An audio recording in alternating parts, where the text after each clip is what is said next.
Hello, hello mga kalonger. Good afternoon po mga kalonger. So meron tayong good news mga kalonger. So nanalo yung dalawang ibon natin. So bago natin papakita mga kalonger, so papakita ko muna yung magpapakawala tayo ng ngayon, yung mga bagong tinuturuan natin, yung mga second batch mga kalonger. So eto po sila. Magtatanggal tayo ng isang tape sa isang pakpak nila.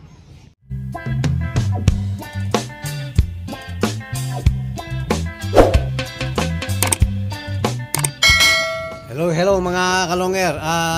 Pinaronda ko muna yung dito sa unang kulungan natin. So hindi ko sinama tong isa dahil nga ito yung kababalik lang ng almost 2 years.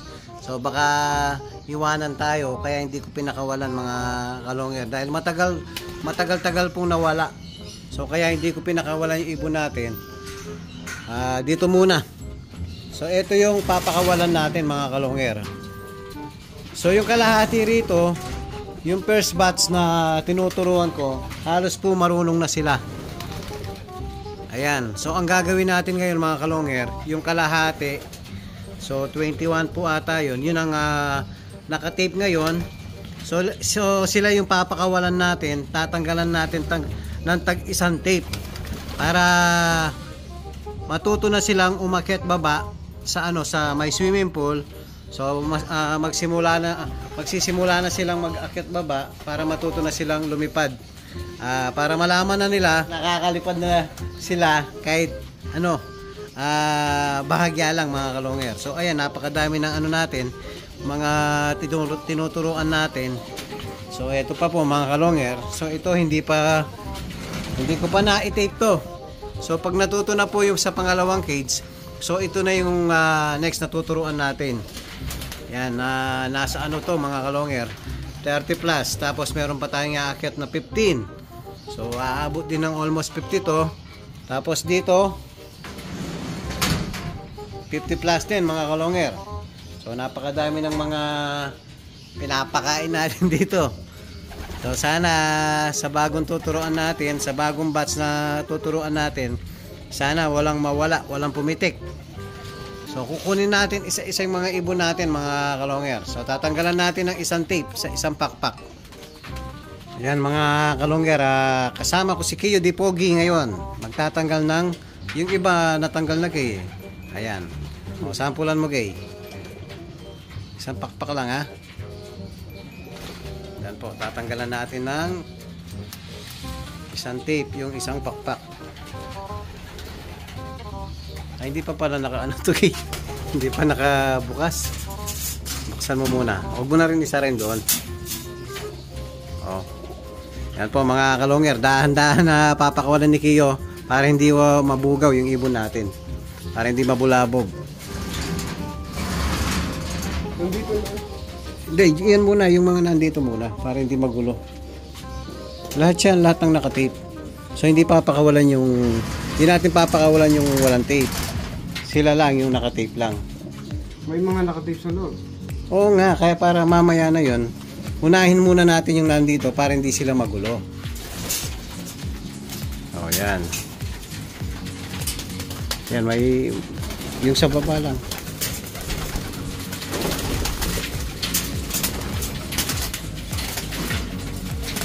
Sumabit pa.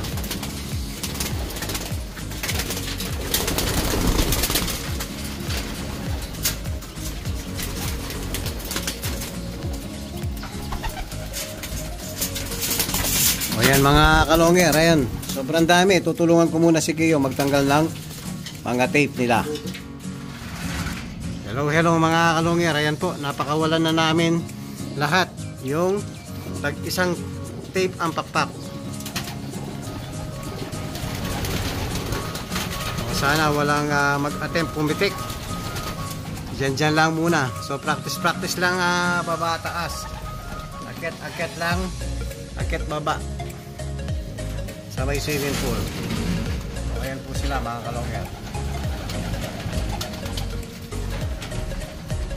So, ibibidyo natin sa labas. Baka biglang may lumipad. So, dun muna tayo sa may kubo mga kalonger. So So ayan mga kalongyer, meron ng dalawang bumaba.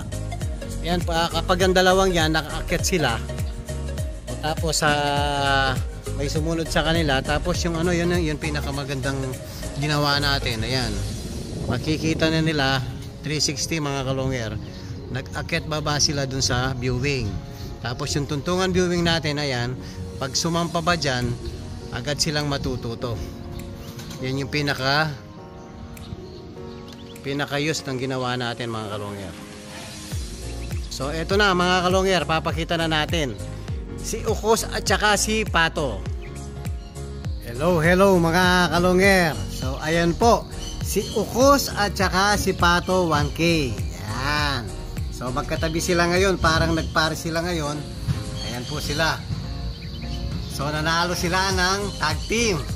So dalawa lang yung nakalaban natin sa Kosa mga kalongyer. So tinag team natin sila. Ayun, nakuha nila yung tag team. So parehas may 1,000 plus yung speed. Dahil medyo pahirapan din po yung pawian sa Bawang La Union. So nakapag-speed ng may 1,000 parehas yung ibon natin. So last lap si Pato 1K mga kalongger, 1122 ang speed. So medyo bumagal ng konti dahil nga medyo ismas ang labanan. Pero kahit pa paano mga kalongger, nakawid dalawang ibon natin. Yan, tag team winner, Ukos and Pato. So maraming salamat sa inyong dalawa. Sana tuloy-tuloy nyo yan ha, yung maganda nyong pag-uwi hanggang dulo. Sana tuloy-tuloy na yan. Tapos yung pinakawalan natin kanina mga kalongger, ito po, kumpleto naman. So walang pumitik sa mga tinanggalan natin ng isang tape. So bukas po mga kalongyer, ganun din ang gagawin muna natin. So hanggang mga 3 days na tag isang tape ang pakpak, para masanay muna na paakyat baba sa ano natin, sa loft natin, sa may swimming pool mga kalongyer. Ayan, napakarami ng ibon natin. So sana tuloy-tuloy, walang mawala sana pag tinanggalan na natin ng buong pakpak na walang tape. So sa ngayon mga kalongyer, hanggang muna, hanggang 3 days na tag isang pakpak ang may tape. So ayan, basta kalahati dyan mga kalongyer, marurunong na.